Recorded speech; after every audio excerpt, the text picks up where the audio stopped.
ભગવાન નરસિંહ ભગવાન હરિનો ચોથો અવતાર છે।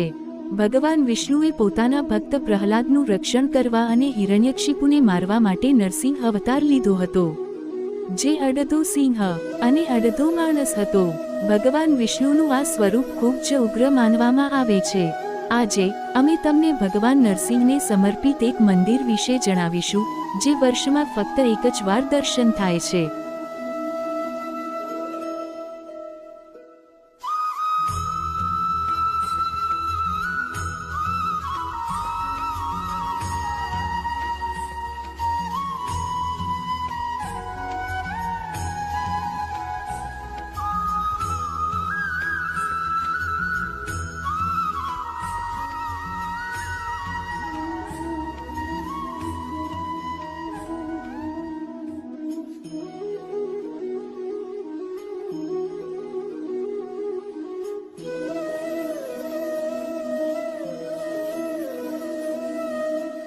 મંદિર ક્યાં આવેલું છે?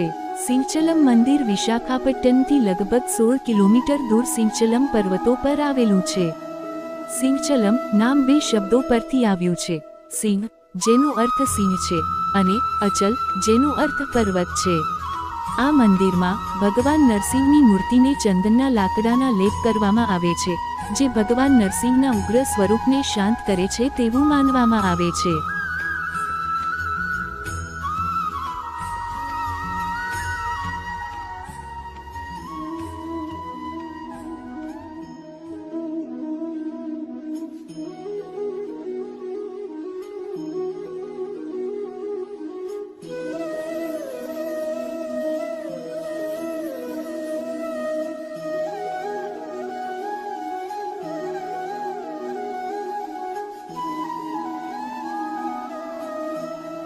ચંદનનો આ પડ વર્ષમાં ફક્ત એક જ વાર અક્ષય તૃતીયાના દિવસે દૂર કરવામાં આવે છે, જેનાથી ભક્તો ભગવાનની એક ઝલક મેળવી શકે છે।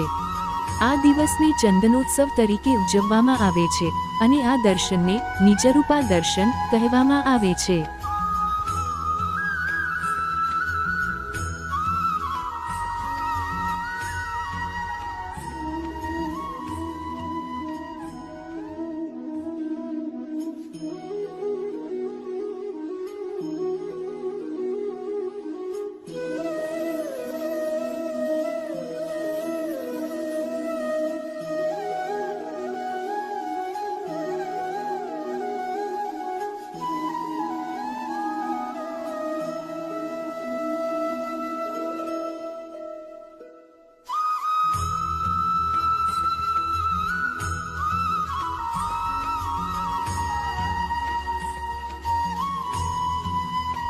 પૌરાણિક કથા શું છે?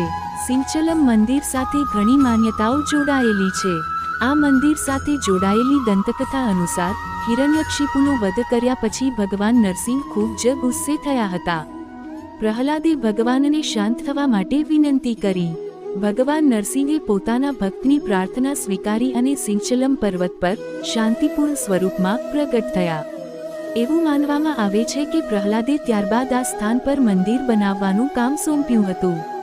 એવું પણ માનવામાં આવે છે કે ભગવાને પોતે પ્રહલાદને કહ્યું હતું કે તે પોતાનું શાંત સ્વરૂપ જાળવી રાખવા માટે આખું વર્ષ ચંદનના લાકડાના લેપથી ઢંકાયેલું રહેશે।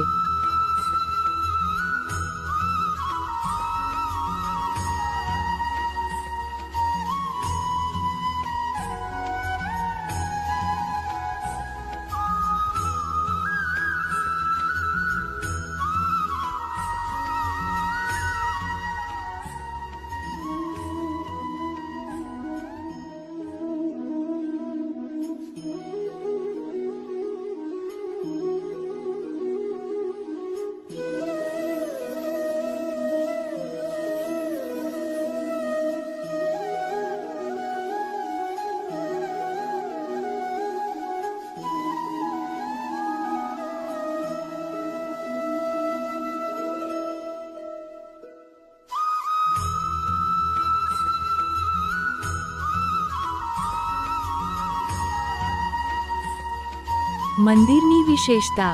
આ મંદિરમાં ભગવાન નરસિંહ દેવી લક્ષ્મીની સાથે બિરાજમાન છે। સિંચલમ મંદિરને ભગવાન નરસિંહના ઘર તરીકે પણ ઓળખવામાં આવે છે। અહીં સ્થાપિત ભગવાન નરસિંહની મૂર્તિ અન્ય કોઈપણ ભગવાન નરસિંહ મંદિરથી વિપરીત સૌમ્ય મુદ્રામાં છે.